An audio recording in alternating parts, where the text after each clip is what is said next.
আজ আমরা আমাদের এই দিল্লি কতদূর সিরিজে আলোচনা করব কলকাতা উত্তর লোকসভা কেন্দ্র নিয়ে।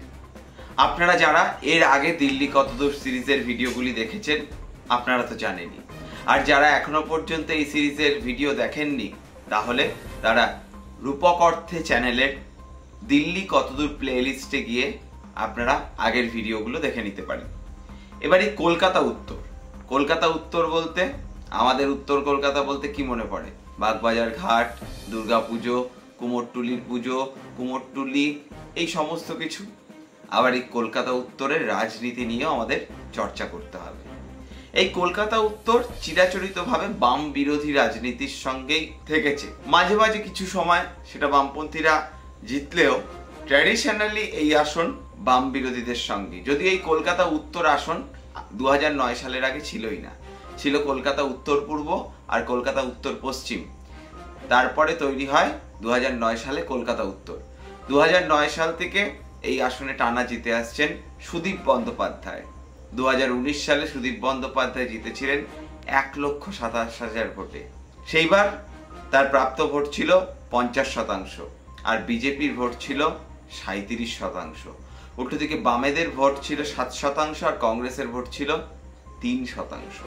আর 2019 সালের লোকসভার ফলাফল অনুযায়ী যে 7টা বিধানসভা কেন্দ্র রয়েছে কলকাতা উত্তর লোকসভার মধ্যে, তার মধ্যে কোন 7টা বিধানসভা কেন্দ্র রয়েছে? কাশীপুরকে বেলগাছিয়া, মানিকতলা, বেলেঘাটা, চৌরঙ্গি, এন্টালি, জোড়াসাঁকো, শ্যামপুকুর। এর মধ্যে 2টো বিধানসভা কেন্দ্রে কিন্তু এগিয়েছিলেন বিজেপি প্রার্থী, জোড়াসাঁকো আর শ্যামপুকুর বিধানসভা কেন্দ্রে। আর মানিকতলায় তৃণমূল এগিয়ে থাকলেও তার ব্যবধান ছিল 1000-এর মতো। তাহলে বুঝতেই পারছেন, কিন্তু সুদীপ বন্দ্যোপাধ্যায়কে পার করে দেন বেলেঘাটা, চৌরঙ্গি, এন্টালির যে একচ্ছত্র লিড, সুদীপ বন্দ্যোপাধ্যায়কে 1,27,000-এ লিডে নিয়ে গিয়েছিলেন। তারপর 2021 সালের বিধানসভা নির্বাচনে এই 7টা বিধানসভা কেন্দ্রে 7টাই তৃণমূল কংগ্রেস জিতেছে, এবং এই 7টা বিধানসভা কেন্দ্রের যে প্রাপ্ত ভোট তৃণমূল কংগ্রেসের, তাতে 2021 সালের হিসেব অনুযায়ী তৃণমূল কংগ্রেস 2 লক্ষর কিছু বেশি ভোটে এগিয়ে রয়েছে। এবং একই সঙ্গে তৃণমূলের প্রাপ্ত ভোট ছিল 2021 সালের বিধানসভা নির্বাচনে 60%। হ্যাঁ, 60%। উল্টো দিকে বিজেপির ভোট ছিল 30%। বুঝতেই পারছেন, অর্ধেক প্রায় তৃণমূলের ভোটে।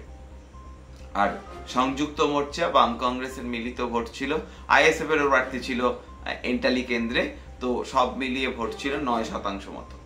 এবারের লোকসভা কেন্দ্রে এই আসনটা অত্যন্ত আকর্ষণীয় হয়ে উঠেছে। তার কারণ এই আসনে তৃণমূলের প্রার্থী আবার সুদীপ বন্দ্যোপাধ্যায়, আর বিজেপির প্রার্থী এই কয়েক মাস আগে পর্যন্ত তৃণমূলের থাকা বিধায়ক হিসেবে ছিলেন প্রবীণ রাজনীতিবিদ, উত্তর কলকাতার রাজনীতির সঙ্গে যিনি জড়িয়ে এবং পশ্চিমবঙ্গের রাজনীতিতে দীর্ঘদিনের কুশীলব রাজনীতির তাপস রায়। আর বাম কংগ্রেস জোটের প্রার্থী হিসেবে কংগ্রেসের হয়ে লড়ছেন প্রবীণ নেতা প্রদীপ ভট্টাচার্য। এই 3জন প্রার্থীর একটা অদ্ভুত মিল। এরা 3জনেই প্রবীণ। 2, এরা 3জনেই কংগ্রেসি রাজনীতির সঙ্গে কেউ বা এখনো যুক্ত আছেন, আর কেউ বা এক সময় যুক্ত ছিলেন। এটা একটা অদ্ভুত সমাপতন। কিন্তু এবারের উত্তর কলকাতায় কি হবে, কলকাতা উত্তর কি হবে? 2019-2021-এর হিসেব দেখলে মনে হবে সুদীপ বন্দ্যোপাধ্যায় ক্লিন সুইপ করবেন, কিন্তু এটা 2019ও নয়, 2021ও নয়, এটা 2024। এখানে একটা অন্যরকম কথা ঘুরছে, সেটা হলো সুদীপ বন্দ্যোপাধ্যায়কে নাকি ডোবাবেন তার দলীয় কাউন্সিলরেরাই। এমনকি সুদীপ বন্দ্যোপাধ্যায় তার এই কেন্দ্রের মধ্যে সব থেকে শক্তিশালী জায়গা হলো 36% সংখ্যালঘু ভোট। এবার সেই সংখ্যালঘু ভোটকে তিনি একচ্ছত্রভাবে পাবেন, তার সেটা নিয়ে প্রশ্ন উঠছে। তার কারণ আমরা দেখেছি তৃণমূলের নেতা প্রাক্তন মুখপাত্র, যদিও তিনি এখনো দলের হয়ে মাঝে মাঝে ব্যাট করছেন দেখা যাচ্ছে, কুণাল ঘোষ বলেছিলেন যে কলকাতা উত্তর কেন্দ্রে বিজেপির 2জন প্রার্থী, একজন বিজেপির প্রতীকে লড়বেন, আরেকজন তৃণমূলের প্রতীকে লড়বেন। এই কথা শোনার পরে সংখ্যালঘুরা কি সুদীপ বন্দ্যোপাধ্যায়কে ভোট দেবেন? বিজেপির বিরোধিতা করার জন্য, নাকি সেই ভোটের একটা অংশ প্রদীপ ভট্টাচার্যের দিকে আসবে? এই কথার যে সারবত্তা রয়েছে তার ইঙ্গিত কিন্তু মিলতে শুরু করেছে। চৌরঙ্গী বিধানসভার অধীন ৬২ নম্বর ওয়ার্ড, যেটা কিনা সংখ্যালঘু অধ্যুষিত একটি ওয়ার্ড, সেই ওয়ার্ডে এই সম্প্রতি তৃণমূল কংগ্রেস থেকে প্রায় ৩০০ কর্মী কংগ্রেসে যোগ দিয়েছেন। ফলে বুঝতেই পারছেন, একটা ওয়ার্ডে ৩০০ জন কর্মী শাসক দল ছেড়ে কংগ্রেসে যোগ দিচ্ছেন, এটা কিন্তু কোনো ছোটখাটো বিষয় নয়। দুই, আরো একটা বিষয় সুদীপ বন্দ্যোপাধ্যায়কে ভাবাচ্ছে, এই কেন্দ্রে কিন্তু একটা বিরাট অংশের অবাঙালি ভোটার রয়েছেন। তারা কিন্তু একবজ্ঞাভাবে তাপস রায়কে ভোট দিতে পারেন, এই সম্ভাবনা কিন্তু উকি দিচ্ছে। এবং সব থেকে বড় কথা, যে তত্ত্বটা সামনে আসছে, এটার সঙ্গে অনেকে সহমত হতেও পারেন, নাও হতে পারেন, অনেকে রাগ করতে পারেন, কিন্তু যেটা বাস্তব সেটা বাস্তব। অনেকে বলে থাকেন, দমদম কেন্দ্রে যখন তপন শিকদার জিতেছিলেন বিজেপি তৃণমূলের জোটের প্রার্থী হিসেবে, বিজেপির প্রার্থী হিসেবে, তখন ভোটের দিন নাকি তিনি সারাদিন ধরে বলেছিলেন এই রে ছাপ্পা হয়ে গেল, লুট হয়ে গেল, ইত্যাদি ইত্যাদি। তারপর ভোটের শেষে কাউন্টিং এর দিন দেখা গেল তপন শিকদার জিতে গিয়েছেন।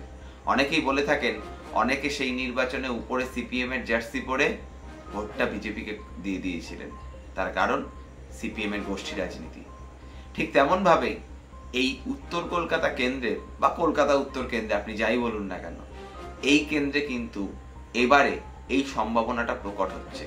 উপরে অনেকে তৃণমূলের জার্সি পরে থাকবেন, তৃণমূলের কাউন্সিলর হিসেবে কাজ করবেন, তাদের দেহ থাকবে তৃণমূলে, কিন্তু মন থাকবে বিজেপিতে, তাপস রায়ের কাছে।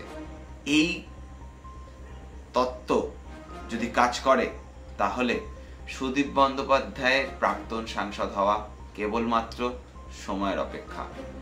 সমস্ত ইকুয়েশন এই মুহূর্তে দাঁড়িয়ে কারেন্ট সিচুয়েশনে সুদীপ বন্দ্যোপাধ্যায়ের বিরুদ্ধে যাচ্ছে, আর প্রিভিয়াস রেকর্ড, পুরনো যে রেকর্ড, সেটা সুদীপ বন্দ্যোপাধ্যায়ের পক্ষে যাচ্ছে।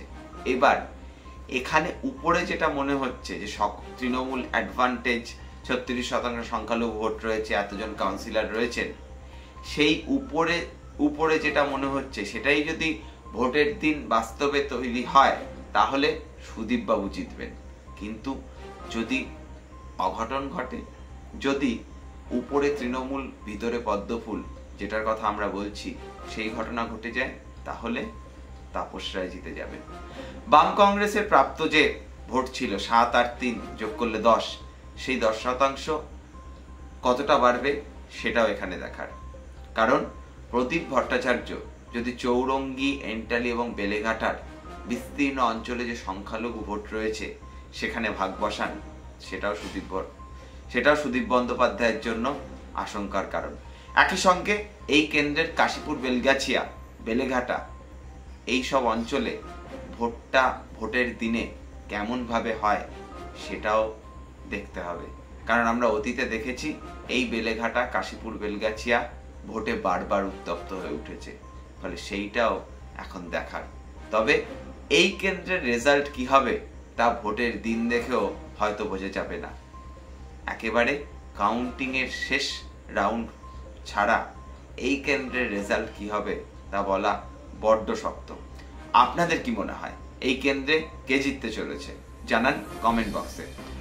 রূপক অর্থের দিল্লি কতদূর সিরিজ যদি ভালো লেগে থাকে, তাহলে এই ভিডিওটিকে লাইক করে দেবেন, এবং চ্যানেলটিকে যদি সাবস্ক্রাইব না করা হয়ে থাকে তাহলে সাবস্ক্রাইব করে দেবেন, ও বেল আইকনটা প্রেস করতে ভুলবেন না। আর যদি এই ভিডিও ভালো না লেগে থাকে তাহলে ডিসলাইক করে দিন নির্দ্বিধায়। দেখা হচ্ছে অন্য কোনো এপিসোডে। দেখতে থাকুন রূপক অর্থে।